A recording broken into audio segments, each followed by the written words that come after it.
Maka ku sungguh mengasihimu, Yesus.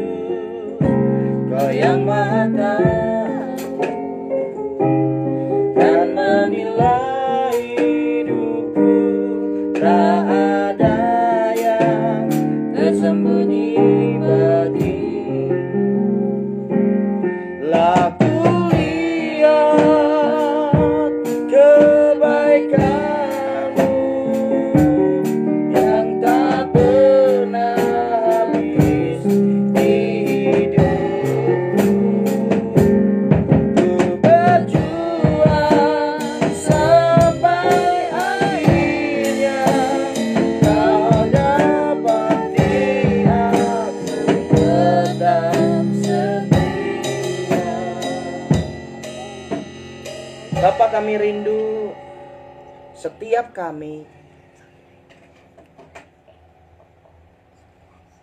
di akhir kehidupan kami, Kau dapati kami tetap setia. Kami sadar tekanan, tantangan, pergulatan hidup memang tidak mudah. Tetapi cukuplah kasih karunia-Mu ya Tuhan. Hari ini kami akan melanjutkan kebenaran firman Tuhan dari minggu yang lalu dengan tema kembalilah kepada Tuhan. Jika minggu yang lalu kami membahas tentang bagaimana Tuhan mengerjakan kehidupan anak yang terhilang, si bungsu yang terhilang itu. Dan hari ini pun kami masih membahas keluarga ini, di mana anak sulung pun yang ada di rumah bapaknya, tanpa dia sadari, dia pun juga adalah anak yang terhilang. Tuhan, kami rindu melalui firman Tuhan ini Engkau berbicara buat kami. Engkau memberikan hati-Mu buat kami, sehingga kami sadar betapa Engkau Tuhan mencari pribadi-pribadi yang saat ini sedang terhilang. Dan jangan sampai itu adalah kami sendiri tanpa kami sadari. Berfirmanlah Roh Kudus, tuntunlah kami dalam nama Tuhan Yesus. Amin. Puji Tuhan. Saya rindu kita semua sehat, dan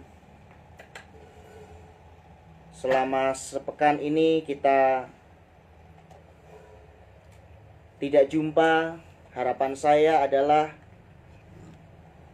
kita semua bisa menikmati segala kebaikan Tuhan yang luar biasa dalam kehidupan kita.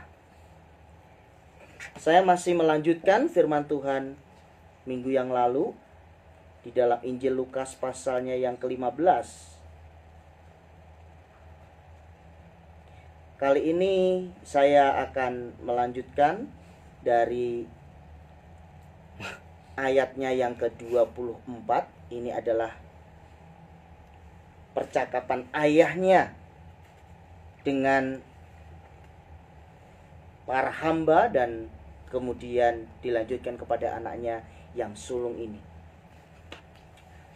Sebab anakku ini telah mati dan menjadi hidup kembali. Ia telah hilang dan didapat kembali, maka mulailah mereka bersukaria. Nah, tanpa saya harus mengulang kembali apa yang saya sampaikan minggu lalu, intinya adalah bahwa hati seorang ayah tentulah sangat bersuka cita ketika anaknya yang sudah terhilang di negeri yang jauh itu kembali ke rumah ayahnya. Nah, saudara, hari ini kita akan melihat respon dari si sulung. Logikanya, si sulung ini seharusnya memiliki kerohanian yang lebih baik dibanding adiknya. Kenapa? Karena dia selalu bersama-sama dengan ayahnya. Dia masih tetap ada dalam didikan orang tuanya. Tetapi mari kita lihat kenapa dengan sengaja saya membagi firman Tuhan ini dalam dua bagian, supaya saudara dan saya mendapatkan kebenaran bahwa ternyata ada di dalam kandang pun bisa terhilang. Contohnya adalah si sulung ini. Mari kita melihat. Lukas pasal 15 ayatnya yang ke-25. Tetapi anaknya yang sulung berada di ladang. Dan ketika ia pulang dan dekat ke rumah, ia mendengar bunyi seruling dan nyanyian tari-tarian. Nah, ayat ini menunjukkan bahwa seharusnya si sulung ini lebih baik daripada si bungsu. Ya, saya akan membandingkannya. Si bungsu hidupnya tidak bertanggung jawab. Minggu yang lalu saya sudah menjelaskan bagaimana dia menjual aset-aset warisan yang diberikan orang tuanya. Hidup berfoya-foya. Tidak memikirkan masa depan. Berpikir pendek. Yang penting ada hari ini, habiskan hari ini. Tetapi berbeda dengan si sulung ini. Pada waktu peristiwa adiknya tiba di rumah, dia masih berada di ladang. Dia sedang menjalankan tanggung jawab yang diberikan oleh ayahnya. Dia seorang pekerja yang tangguh. Dia seorang anak yang rajin. Dia pekerja keras. Di satu sisi, saya angkat dua jempol saya untuk si sulung ini. Dia diberikan kepercayaan oleh ayahnya dengan segala aset yang menjadi bagiannya. Dia bertanggung jawab untuk itu semua. Sekalipun dia anak bos, dia tetap pergi ke ladang, mengontrol pekerjaan para karyawannya. Apakah mereka bekerja dengan beres dan bertanggung jawab atau tidak. Dalam hal ini, si sulung saya acungi jempol. Dia seorang yang bertanggung jawab. Tetapi, mari kita melihat kisah ini selanjutnya menggambarkan kehidupan banyak orang-orang percaya. Ketika dia pulang, artinya jam kerja udah habis, dia pulang dan dekat ke rumah ia mendengar bunyi seruling dan nyanyian tari-tarian. Ada sesuatu yang berbeda dari biasanya. Biasanya rumahnya dipenuhi dengan kesunyian. Mungkin sesekali terdengar cuitan burung-burung dan suasana yang hening. Ayahnya yang mungkin sesekali duduk di kursi membayangkan bagaimana di masa tuanya hanya tinggal dia dan anak sulungnya. Tapi kali ini ada sesuatu yang berbeda. Dia mendengar ada bunyi seruling, ada nyanyian tari-tarian. Ayat 26, lalu ia memanggil salah seorang hamba dan bertanya kepadanya, apa arti semuanya itu? Dia sudah mulai menyadari ada sesuatu yang berbeda ini. Rumahnya yang tadinya dipenuhi dengan keheningan, tiba-tiba dipenuhi dengan sorak-sorai. Ada nuansa sukacita, ada apa? Dia memanggil salah seorang hambanya bertanya, apa arti semuanya ini? Jawab hamba itu, pembantu yang dia tanya itu, adikmu telah kembali dan ayahmu telah menyembelih anak lembu tambun karena ia mendapatnya kembali dengan sehat. Apa yang disampaikan oleh hambanya ini adalah duplikasi atau menyampaikan persis apa yang disampaikan oleh bosnya, oleh ayah dari si sulung. Karena ayah si sulung berkata, ambil anak lembu tambun itu, sembelih, mari kita makan dan bersukacita, karena anakku ini telah mati dan menjadi hidup kembali, ia telah hilang dan didapat kembali. Nah, sampai detik ini hamba dan juga sang ayah masih bisa menikmati suasana sukacita karena jiwa yang terhilang itu telah pulang kembali. Tetapi kita melihat respon yang berbeda.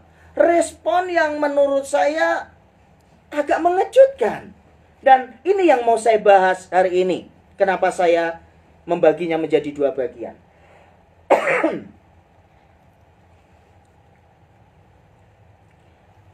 Adikmu telah kembali. Ayahmu telah menyembelih lembu tambun karena ia mendapatnya kembali dengan sehat. Ayah bersama dengan seluruh pegawainya bisa menikmati sukacita surga karena seorang anak yang terhilang itu kembali. Dan inilah seharusnya yang saudara dan saya rasakan.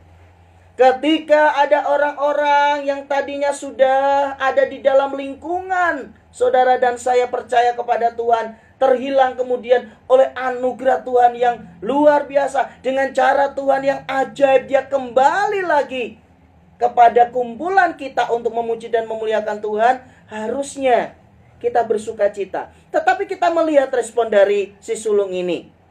Ayat 28.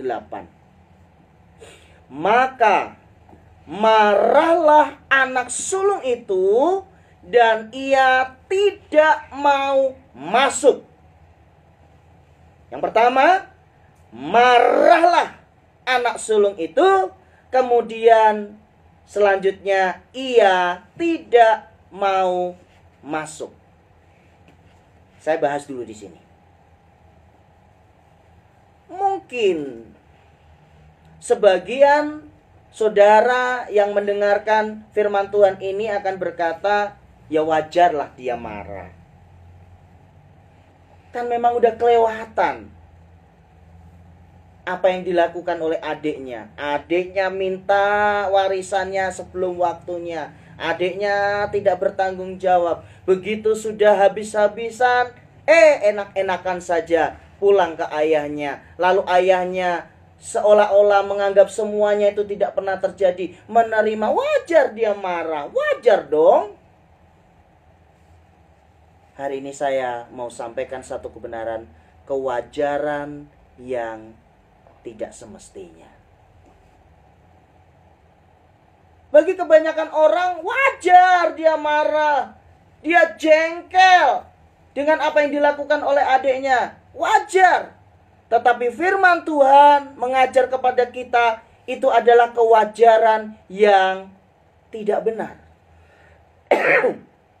Bagaimanapun adiknya, sebejat-bejatnya adiknya, sebobrok-bobroknya adiknya, sejahat-jahatnya adiknya, dia itu adiknya. Mereka adalah saudara kandung, satu ayah dan satu ibu. Mereka dibesarkan di lingkungan yang sama. Senang, susah, mereka sama-sama rasakan. Tetapi kenapa ketika adiknya jatuh terpuruk, kemudian dia menyadari kesalahannya, kenapa masih ada rasa marah di hati si sulung ini? Nah saudara, nanti saya akan menjelaskan lebih jauh lagi apa akar dari kemarahan si sulung ini. Dan ini yang seringkali menjadi masalah dalam kehidupan kita hari lepas hari. Ketika dia marah, kemudian dia tidak mau masuk ke rumah. Artinya begini, dia mengambil keputusan untuk menentang keputusan dari ayahnya, melawan apa yang menjadi kebijakan ayahnya. Dia tidak mau masuk rumah, artinya dia tidak mau mengikuti sukacita yang dialami oleh ayahnya. Mungkin saudara pernah dengar istilah ini ya. Ada orang yang senang melihat orang lain susah, dan susah kalau melihat orang lain senang. Ini orang sakit, saudara. Tetapi kadangkala kita menjumpai orang-orang seperti ini. Kalau lihat orang lain lagi susah karena dia pernah bikin jengkel, pernah bikin sakit hati, dia senang. Rasain. Sekarang kau dapat balasannya. Senang ketika orang lain susah. Dan susah ketika lihat orang lain senang. Ketika dia diberkati Tuhan misalnya, lalu kita rasa, kenapa sih dia kan kayak gitu? Kenapa dia diberkati? Nah saudara, ini adalah sesuatu yang tidak benar. Ayo kita koreksi hati kita. Dia tidak mau masuk ke dalam rumah. Artinya apa? Dia boikot. Dia tidak mau ikut apa yang menjadi sukacita ayahnya. Saudara, lagi-lagi perumpamaan tentang anak yang hilang ini menggambarkan bahwa ayahnya ini menggambarkan hati Bapa. Apa yang dilakukan oleh seorang ayah yang bijaksana? Lalu ayahnya keluar dan berbicara dengan dia. Saudara, ayahnya yang keluar. Ayahnya keluar dan berbicara dengan dia. Sama bukan? Dengan apa yang dilakukan oleh sang ayah ketika melihat dari jauh si bungsu itu pulang, lalu ayahnya berlari menjumpai anaknya itu. Inilah hati Bapa, inilah hati Tuhan. Dia tidak bisa berlama-lama membiarkan keadaan menjadi tidak baik. Saudara, kalau ingat, pada waktu manusia pertama jatuh ke dalam dosa, nanti saudara boleh belajar bagaimana kejatuhan manusia untuk pertama kali. Di situ dikatakan, lalu Tuhan mencari Adam. Ide, inisiatif keselamatan itu selalu datangnya dari Tuhan. Itulah sebabnya ketika anaknya dalam kondisi marah, lalu boikot tidak mau masuk ke dalam rumah, sang ayah keluar dan berbicara dengan dia. Ada satu kebenaran menarik di sini. Para ayah, para ibu, orang tua, kalau engkau lagi jumpai anakmu sedang marah, jengkel, mungkin dia merasa tidak sependapat dengan kebijakan yang engkau berikan. Maka hal yang paling bijak untuk kita lakukan sebagai orang tua adalah datangi anak itu. Berbicaralah dari hati ke hati. Ayahnya berbicara dengan lembut, menyadarkan kakaknya bahwa apa yang kau lakukan ini tidak benar, anakku. Memang adikmu salah. Memang adikmu melakukan banyak kekeliruan, tetapi dia toh tetap adikmu. Tidak dijelaskan memang pembicaraan antara ayahnya dengan si sulung ini untuk melembutkan hatinya, tetapi kira-kira ayahnya sedang menasihati. Lalu kita melihat respon yang tidak terduga dari si sulung yang tadi saya katakan saya acungi jempol di bagian yang lain kehidupannya. Dia rajin, dia bertanggung jawab, dia sosok pekerja keras. Dan kita semua pasti angkat topi untuk si sulung ini. Tetapi coba kita melihat, justru dengan peristiwa ini akhirnya kita menyadari bahwa apa yang kita lihat di depan mata, oh dia baik, oh dia rajin, oh dia melakukan hal-hal yang positif, ternyata masih ada bagian di sisi yang lain dalam kehidupannya yang perlu diberesi. Lihat apa respon dari si sulung yang menurut kacamata pandangan kita secara sepintas dia baik. Tetapi si sulung ia menjawab ayahnya, katanya, telah bertahun-tahun aku melayani Bapak, dan belum pernah aku melanggar perintah Bapak.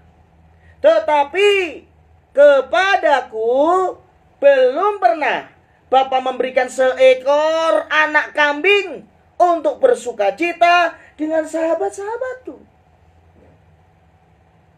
Bisa menangkap saudara ada sinyal apa di sini? Ada sinyal ketidakpuasan. Ada sinyal merasa dibedakan. Mari kita melihat. Disinilah hati si sulung ini yang selama ini dia pendam. Sebelum adiknya datang, ayahnya mungkin anggap semuanya baik-baik saja.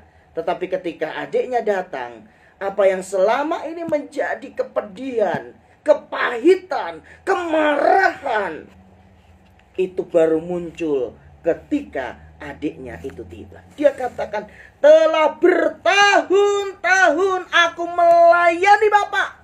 Artinya seperti ini, dia sedang berkata, Bapak, pantaskah apa yang Bapak lakukan kepada adikku itu? Bertahun-tahun aku melayani Bapak. Sedangkan adikku bertahun-tahun dia membuat hati Bapak sedih. Beda Bapak, aku lebih baik dari dia. Bahkan di sini dikatakan, dan belum pernah aku melanggar perintah Bapak. Jadi dia katakan, aku ini anak yang baik Bapak. Semua perintahmu, semua nasihatmu, semua petunjukmu aku lakukan persis seperti apa yang engkau inginkan. Aku beda dengan adikku. Aku lebih baik dari adikku. Perhatikan ayat ini. Tetapi kepadaku belum pernah Bapa memberikan seekor anak kambing untuk bersukacita dengan sahabat-sahabatku. Dia membandingkan, saudara. Kalau kita melihat apa yang dilakukan oleh ayahnya kepada adiknya, kalau kepada adiknya, ayahnya itu memberikan, ambillah anak lembu tambun. No, anak lembu diberikan kepada adiknya, tambun lagi. Sedangkan dia bilang, adikku yang begitu saja kau berikan anak lembu yang tambun. Aku yang sudah berjerih lelah, yang sudah melakukan semuanya habis-habisan. Jangankan anak lembu tambun, anak kambing saja engkau tidak pernah berikan kepadaku. Wow. Wow. Separah ini rasa yang ada di dalam hati si sulung ini. Dia merasakan bahwa ayahnya telah bersikap tidak adil kepadanya. Dia merasakan bahwa semua yang aku lakukan sepertinya di mata Papa itu biasa-biasa saja.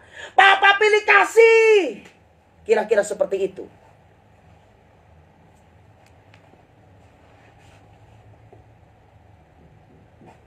Dia membandingkan, adikku begini sedangkan aku seperti ini. Bapak perlakukan seperti itu. Lalu dia masih dalam kemarahan. Dia katakan, tetapi baru saja datang anak Bapak yang telah memboroskan harta kekayaan Bapak bersama-sama dengan pelacur-pelacur. Maka Bapak menyembelih anak lembu tambun itu untuk dia.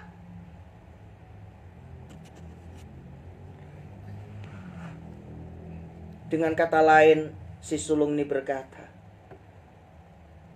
apa-apaan sih ayah? Itu anak tidak berguna. Dia sudah mempermalukan nama ayah di negeri yang jauh sana. Dia telah menghambur-hamburkan harta kita untuk sesuatu yang sangat-sangat tidak baik. Bikin malu, bikin aib nama keluarga. Tapi ketika dia datang, Bapak justru menyembelih anak lembu tambun untuk dia.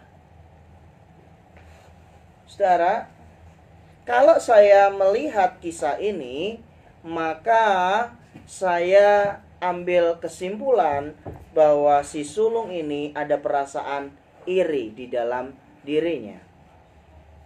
Nah, apa kata firman Tuhan tentang iri hati? Coba kita lihat ya. Yakobus pasal yang ketiga, ayat 16, di situ dikatakan, sebab di mana ada iri hati dan mementingkan diri sendiri, di situ ada kekacauan dan segala macam perbuatan jahat. Saya ulangi, Yakobus pasal 3 ayat 16. Sebab di mana ada iri hati dan mementingkan diri sendiri, di situ ada kekacauan dan segala macam perbuatan jahat. Si sulung ini merasa iri. Apa yang dilakukan oleh ayahnya kepada si bungsu tidak pernah dilakukan ayahnya kepada dirinya. Maka di situ mulai ada kekacauan, kata firman Tuhan. Artinya adalah bahwa hati-hati saudara, jangan pernah engkau membiarkan benih iri hati itu bersarang di dalam hatimu. Kenapa?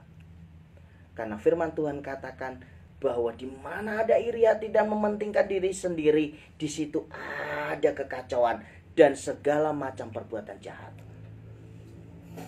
Di mana-mana. Di kantor misalnya. Kalau ada pegawai yang satu iri dengan pegawai yang lain, pasti suasana kantor tidak nyaman. Pasti akan terjadi banyak hal yang tidak diinginkan. Kenapa? Karena iri hati. Bahkan di dalam 1 Korintus pasal 3 ayat 3 juga dikatakan, karena kamu masih manusia duniawi. Sebab jika di antara kamu masih ada iri hati dan perselisihan, bukankah hal itu menunjukkan bahwa kamu manusia duniawi dan bahwa kamu hidup secara manusiawi? Artinya adalah bahwa kalau hati kita masih dipenuhi dengan iri, orang lain diberkati, lalu kita iri. Orang lain dipakai Tuhan lebih lagi, lalu kita iri. Orang lain dikasih kepercayaan lebih, lalu kita iri. Firman Tuhan katakan, kamu manusia duniawi. Nah, saudara yang dikasih Tuhan, inilah yang terjadi dengan si sulung ini. Dia merasa bapaknya melakukan tindakan yang tidak adil terhadap dirinya. Nah, menarik saudara, apa yang disampaikan oleh sang ayah kepada si sulung ini. Nanti saya jelaskan lebih jauh lagi ya. Kata ayahnya kepadanya, cool banget. Ayahnya bilang begini saudara, anakku, engkau selalu bersama-sama dengan aku.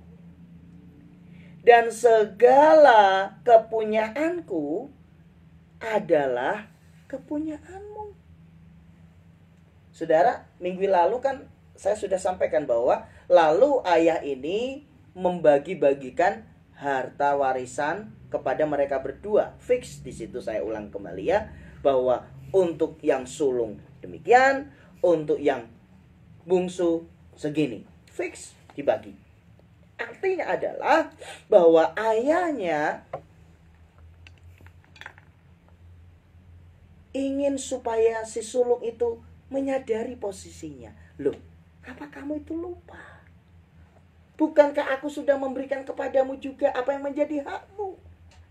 Segala kepunyaanku adalah kepunyaanmu. Nah, ini loh saudara, kadang kita tidak menyadari. Sebagai anak-anak Allah, pewaris kerajaan Allah, kita itu memiliki otoritas yang dari Tuhan. Tapi kadang-kala kita tidak menyadari semua otoritas yang diberikan oleh Tuhan itu kepada kita. Kita selalu memble dalam hidup ini. Bahasa keren sekarang itu letoy ya. Jadi lemes, lemah menghadapi kehidupan ini. Padahal kita punya kuasa. Kita punya otoritas dari Tuhan, tapi kita tidak pernah pakai. Bayangkan saudara, si sulung hidup bersama-sama dengan ayahnya dengan segala fasilitas yang semestinya bisa dia miliki, bisa dia pakai, bisa dia nikmati. Tetapi dia merasa dia tidak layak untuk memakai itu semua. Sehingga dia katakan, seekor anak kambing pun engkau belum pernah berikan untuk aku bersenang-senang dengan sahabat-sahabatku. Ini mengerikan sekali saudara. Saudara, tahukah engkau, bukan berarti kalau hidup kudus dan menyenangkan hati Tuhan, itu kemudian saudara mulai mengasingkan diri, pergi ke puncak-puncak gunung, lalu saudara menyendiri dengan Tuhan seperti yang dilakukan gerakan beberapa ratus tahun yang lalu namanya Montanus itu, karena dia ingin merasa bahwa dunia ini penuh dengan kebobrokan, dia menyendiri. Lalu dia mengasingkan diri, dia merasa dengan seperti itu Tuhan lebih berkenan. Oh, tidak demikian, saudara. Sejak awal kita dipanggil oleh Tuhan untuk menjadi berkat, bersaksi. Pergilah, jadikanlah segala bangsa muridku. Artinya apa? Kita masih ada di dunia. Berkat Tuhan kita nikmati dengan bertanggung jawab. Apakah kalau saudara diberkati Tuhan, lalu saudara bisa membeli mobil, lalu saudara mengatakan bahwa, oh ini duniawi, tidak perlu? Tidak, saudara. Kalau memang itu bagianmu, itu berkatmu, nikmati. Kalau engkau bekerja keras lalu engkau mendapatkan berkat, nikmati. Itu tidak dosa, itu tidak salah. Jadi kalau ada orang yang merasa bahwa kalau bersenang-senang dengan menikmati berkat Tuhan itu nanti Tuhan tidak berkenan, saya pikir itu sangat naif, saudara. Seperti yang dialami oleh si sulung ini. Kita anak raja. Pantas kalau kita menikmati harta kekayaan dari ayah kita. Raja di atas segala raja. Nah, saudara dikasih Tuhan, lalu ayahnya mengakhiri diskusi itu dengan mengatakan, kita patut bersukacita, kita patut bergembira, karena adikmu telah mati dan menjadi hidup kembali. Ia telah hilang dan didapat kembali. Di awal firman Tuhan tadi saya katakan, ternyata yang terhilang itu bukan hanya yang di luar kandang, yang di dalam kandang pun masih bisa terhilang. Contohnya si sulung ini. Bukankah engkau selalu bersama-sama dengan aku? Bukankah setiap saat engkau menerima kasih sayangku? Tetapi kemana semua itu? Saudara, bahaya dari iri hati itu sangat luar biasa. Karena dia merasa bahwa ayahnya lebih sayang kepada adiknya. Semua hal yang baik yang diberikan oleh ayahnya, dia tidak bisa menikmatinya. Saudara dikasih Tuhan, saya punya sedikit cerita ini ya. Ini pengalaman saya 20 tahun lewat ya, ketika saya masih sekolah di sekolah Alkitab di Tawangmangu waktu itu. Waktu itu saya sudah tingkat 4, tingkat akhir. Kami di sana biasa ada acara namanya malam pujian dan penyembahan. Nah, karena namanya tahun ajaran baru, tentu mahasiswa baru tidak mengenal siapa-siapa yang tidak terlalu hafal, siapa-siapa yang jadi kawan satu lettingnya atau kakak tingkatnya. Jadi waktu itu malam pujian penyembahan, semua goyang-goyang, semua lompat-lompat, menari. Nah, hari itu saya sedang menikmati hadirat Tuhan itu, saya diam, saudara. Mungkin dia merasa ini manusia kok ganggu pemandangan ya. Kita semua lompat-lompat, dia kok diam saja. Tapi saya senyum, saya nikmati hadirat Tuhan. Lalu dia tepuk pundak saya. Hei, kamu itu, ini malam pujian penyembahan. Kenapa kamu diam aja? Kamu itu mengganggu pemandangan, tahu nggak? Oh, maaf ya. Dia tidak tahu saya kakak lettingnya. Saya tingkat 4, dia baru tingkat 1, saudara ya. Saya diam saja. Nah, di sana biasanya itu ada ibadah gabungan, di mana kakak-kakak senior yang dipercaya untuk menyampaikan firman Tuhan. Kebetulan waktu itu jadwalnya saya untuk khotbah di sana. Dia kaget lah, ternyata itu kakak senior saya ya. Nah, selesai ibadah, dia datengin saya, Kak, maaf ya. Oh, nggak apa-apa, biasa aja itu. Nah, saudara dikasih Tuhan, kadang orang itu berpikir bahwa, oh, kalau sungguh-sungguh sama Tuhan ya harus lompat-lompat, harus teriak-teriak. Sedangkan kalau yang lain diam itu, bukan itu ukurannya, saudara. Ada cerita lain lagi, ini bicara tentang sikap hati ya. Waktu ini masih cerita 20 tahun yang lewat ya, di sekolah Alkitab Tawangmangu ya. Karena saya 4 tahun di sana, jadi banyak kenangan tentunya. Ada mata kuliah mahasiswa itu boleh memilih gitu ya, yaitu seperti ekskul kalau sekarang ya. Nah, saya memilih untuk mengambil belajar gitar waktu itu. Nah, saudara, lagi-lagi ini awal tahun ajaran baru, sehingga mahasiswa satu dengan yang lain itu belum terlalu mengenal. Lalu saya ambil gitar, namanya gitar ditumpuk gitu aja, mungkin belum di stem atau apa gitu ya. Saya jreng gitu kan, saudara. Lalu ini ada adik tingkat satu lagi yang saya cerita ya. Dia bilang, kamu ini tahu nggak, itu senarnya tuh fals. Kalau nggak bisa main gitar jangan sok-sokan lah gitu. Oh iya, maaf ya. Nah, saudara. Lalu beberapa minggu kemudian saya tampil main gitar dengan adik tingkat waktu itu. Ada doa pagi, Beatstone pagi gitu ya. Nah, saya kan senang gitar itu aliran klasik gitu ya, jadi enak gitu ya, lagu penyembahan gitu. Dia kaget, loh ini kan temanku aduh, malu dia, saudara, padahal dia baru belajaran gitu ya, saudara. Nah, saudara, kadang-kala ini satu sikap yang berbicara tentang sikap hati gitu, saudara ya, bahwa jangan nilai orang itu hanya dari luarnya. Nanti kalau engkau tahu yang sesungguhnya, engkau bisa malu gitu, saudara. Jujur, saudara, kalau sepintas kita melihat antara si bungsu dengan si sulung, kita pasti akan bilang, oh si sulung plus, dia lebih. Ternyata dia nggak sama bobroknya juga dengan adiknya, saudara. Cuma versinya beda. Dia hidup bersama ayahnya dengan segala fasilitas, dia tidak bisa menikmati. Karena hatinya pahit. Saudara yang dikasih Tuhan, lepaskan dirimu dari iri hati. Lepaskan dirimu dari pahit yang ada dalam dirimu. Karena itu akan membuat pertumbuhan imanmu terhambat. Saudara yang dikasih Tuhan, kembalilah kepada Tuhan. Inilah hati Tuhan bagi kita.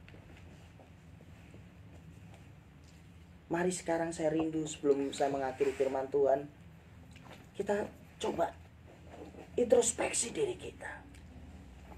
Siapa yang saat ini sedang terhilang?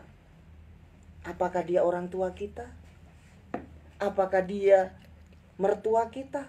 Apakah dia menantu kita? Apakah dia anak-anak kita?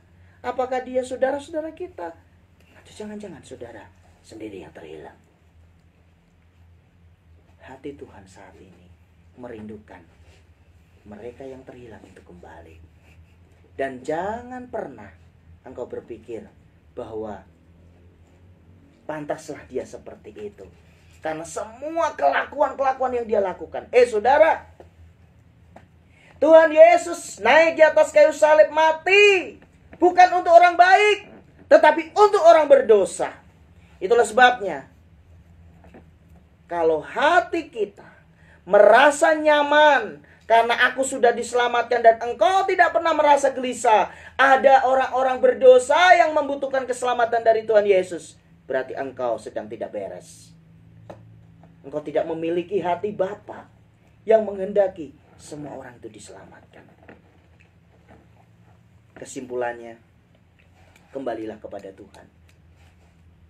Saat ini, mari saudara dan saya, kita adalah anak-anak Tuhan. Biarlah kasih Tuhan itu selalu mengalir dalam kehidupan kita. Kalau kita melihat ada saudara kita yang jauh dari Tuhan, bawa dia kembali kepada Tuhan. Doakan dia. Ajak dia kembali ke gereja. Apapun responnya, yang penting saudara sudah memulainya. Kalau mungkin firman Tuhan hari ini tentang saudara, bahwa ternyata aku terhilang di tengah-tengah kandang, aku terhilang di tengah-tengah kasih karunia, ada kabar gembira buat saudara. Tuhan tetap merangkul engkau dan Tuhan tetap mengasihi engkau. Amin. Mari kita naikkan pujian.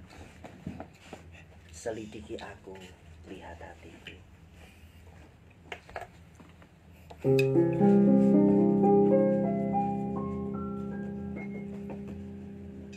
Telah kulihat kebaikan-Mu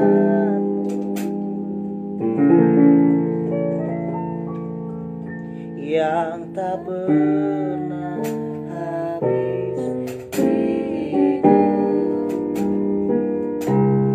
Ku berjuang sampai akhir, Kau dapati aku tetap setia. Selidiki aku, lihat hati, apakah sungguh mengasihi Yesus, Kau yang Maha Tahu dan menilai hidupku. Tak ada yang tersembunyi bagimu. Aku lihat kebaikan-Mu yang tak pernah habis di hidupku.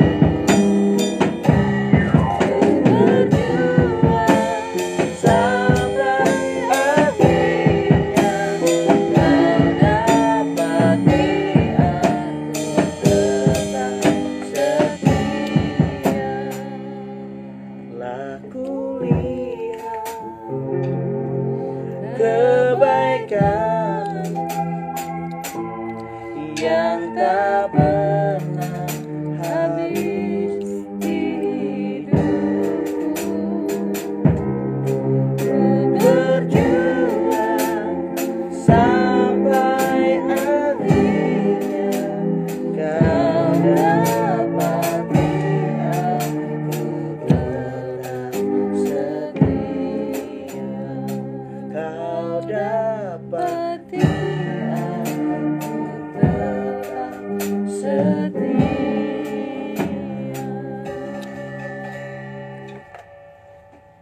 Mari kita berdoa. Terima kasih Tuhan, biarlah firman-Mu ini berbicara lebih lagi buat kami. Betapa Engkau Tuhan merindukan kami semua kembali kepadamu. Ampuni kami ya Tuhan, jika selama ini kami merasa nyaman karena kami merasa sudah diselamatkan. Tetapi kami tidak pernah gelisah karena melihat begitu banyak saudara-saudara kami yang terhilang di luar sana. Bahkan mungkin kami tidak menyadari kami yang ada di dalam kandang itu pun masih bisa terhilang jika kami tidak berawas-awas. Mari Roh Kudus berbicaralah lebih jauh lagi, meteraikan firman-Mu di hati setiap kami. Kembalilah kepada Tuhan, biarlah kami kembali kepadamu ya Tuhan, mengikuti setiap apa yang menjadi kehendak-Mu. Terpujilah namamu Bapa kekal selama-lamanya, dalam nama Tuhan Yesus. Amin.